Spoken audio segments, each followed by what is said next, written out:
నారాయణఖేడ్ నియోజకవర్గంలో విద్యుత్ ప్రమాద బాధితులకు ఆర్థిక సాయం అందింది.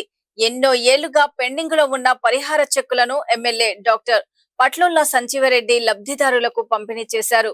మొత్తం 45,88,000 విలువైన పరిహారాన్ని మానవ ప్రాణ నష్టం, పశువులు, మేకల మృతికి సంబంధించిన బాధిత కుటుంబాలకు అందజేశారు. గత ప్రభుత్వ హయాంలో బాధితుల సమస్యలు పట్టించుకోలేదని ఎమ్మెల్యే విమర్శించారు. ప్రజా ప్రభుత్వం ఏర్పడిన తర్వాత ప్రత్యేక చొరవతో పెండింగ్ సమస్యలను పరిష్కరించామని తెలిపారు. నియోజకవర్గ ప్రజల సంక్షేమం కోసం ఎల్లప్పుడూ కృషి చేస్తానని ఆయన స్పష్టం చేశారు.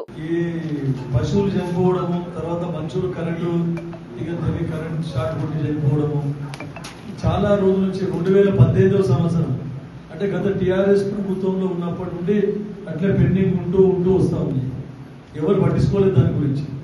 నేను ఎప్పుడు అడిగినా కూడా డబ్బులు లేవంట, పైసలు మీదికెళ్ళి వస్తలేవు. వీళ్ళందరూ ఎలక్ట్రిక్ సిబ్బంది, లైన్ మెన్లు వాళ్ళు ఏం చెప్పాలంటే పైసలు లేవు, సర్కార్తో పైసలు లేవు, వస్తలేవు, అందుకే సర్కార్తో పైసలు లేవు, వస్తలేవు. ఏదైనా ఆయన పోయి చూస్తే ఎవరు పట్టించుకోలేదు, ఎవరు డిపార్ట్మెంట్ వాళ్ళు పట్టించుకోలేదు, అప్పటి నాయకులు ఎవరు పట్టించుకోలేదు. అని ఇంత అవుతున్నది మాకు. ఇన్ని రోజులు చదువు పెండింగ్ ఉన్నదని చూస్తే పైసలు ఉన్నాయి, అన్ని ఉన్నాయి. పై అధికారులందరికీ వాళ్ళకి చెప్తే కానీ కేవలం 2 నెలల లోపల మొత్తం కంప్లీట్ ఇవన్నీ 64 మందికి శాంక్షన్ చేసి. మరి చిత్తశుద్ధి ఉండాలి, చిత్తశుద్ధి ఉంటే అన్ని పనికి వస్తాయి. కరెంట్ ప్రాబ్లమ్స్ ఎన్నో, చాలా ప్రాబ్లమ్స్ ఉన్నాయి. అవి కూడా అధికారులు ఇప్పుడు చాలా, ఈ వర్షాకాలం ఇంకెక్కువ ప్రాబ్లమ్స్ వస్తాయి, ఎండాకాలంలో కూడా ప్రాబ్లమ్స్ వచ్చినాయి. ఎప్పటికప్పుడు అధికారులు సమీక్షించుకుంటూ ఒక్క రోజు కూడా వేస్ట్ లేకుండా మొత్తం రాత్రి అనక పగలనక మొత్తం వారందరూ కష్టపడి కొంచెం కరెంటు పోగానే వారు దాన్ని మళ్ళా ఏదైనా వైర్ పోయినా, ఫ్యూజ్ పోయినా ఇమ్మీడియట్ గా రిపేర్ చేయాలని వాళ్ళు చాలా కంకణం కట్టుకొని 6 నిమిషాలు శ్రమించింది. అయితే నాకు కరెంట్ చేయగలుగుతున్నాం. ఇక ప్రతిపక్షాలకి ఏం పర్లేదు, కాంగ్రెస్ వాళ్ళు రాగానే కరెంట్ ఉండలేదు, కరెంట్ రాజశేఖర రెడ్డి చేసిన తయారు చేసిన కరెంటు మీరు ఇచ్చిన 10 ఏళ్ళు రాజశేఖర కొత్తగా ఒక యూనిట్ కూడా తయారు చేయలేదు. అటువంటిది కానీ కాంగ్రెస్ వాళ్ళని బదనామం చేస్తుంది. మొత్తం ఎన్ని టౌన్లో కానీ వేరే దగ్గర కానీ ఎన్ని లైన్లు కొత్తగా చేసినా మీరు అడగండి కరెంట్ వాళ్ళు. అప్పటి నాయకులు ఎవరు పట్టించుకోలేదు. అన్ని లైన్లు సపరేట్. ఇప్పుడు కంకి నుంచి దగ్గరవాడి సపరేట్ చేసినాం, తర్వాత తరకలు సపరేట్ చేసినాం, మళ్ళీ ఇక నారాయణఖేడ్ రాలవాడికి సపరేట్ ఫీడర్ చేసినాం.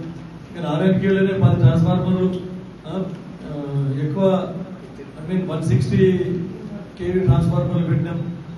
మళ్ళీ మా ఎస్సీ గారు ఇచ్చడం వల్ల మీ అధికారులందరూ కూడా మొత్తం ఎప్పటి నుంచో 4 సంవత్సరాల నుండి డీడీ కట్టి రైతులు కాళ్ళు అరిగిపోయేట తిరిగింది. ట్రాన్స్ఫార్మర్ లేదు, నాకు స్తంభాలు వేయలేదు సార్, వైర్ వేయలేదు. ఒక్కటిస్తే ఒక్కటి లేదు, కొన్ని జాగ్రత్త స్తంభాలు ఇచ్చిన వైర్ వేయలేదు, కొంచెం ట్రాన్స్ఫార్మర్ తెచ్చి కూర్చోబెట్టిన స్తంభాలు లేవు, వైర్ లేవు. మరి ఇవన్నీ జరిగినాయి. ఇప్పుడు ప్రభుత్వం దగ్గర డబ్బులు లేవనే మాట లేదు. మీరు ఖచ్చితంగా విద్యుత్ గురించి సపరేట్ డిస్కమ్ పెడతా ఉన్నారు. ఇప్పుడు ప్రమాదాల వల్ల చనిపోయిన వారికి ఎగ్జిబిషన్ శాంక్షన్ అయినాయి. నేనంటే హ్యూమన్స్ 4 అయినాయి.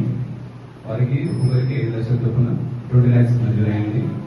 నెక్స్ట్ ఈ జీవాలు ఉంటాయి కదా, వరకు ఎప్పుడు వాటికి 64 వాటికి శాంక్షన్ అయింది.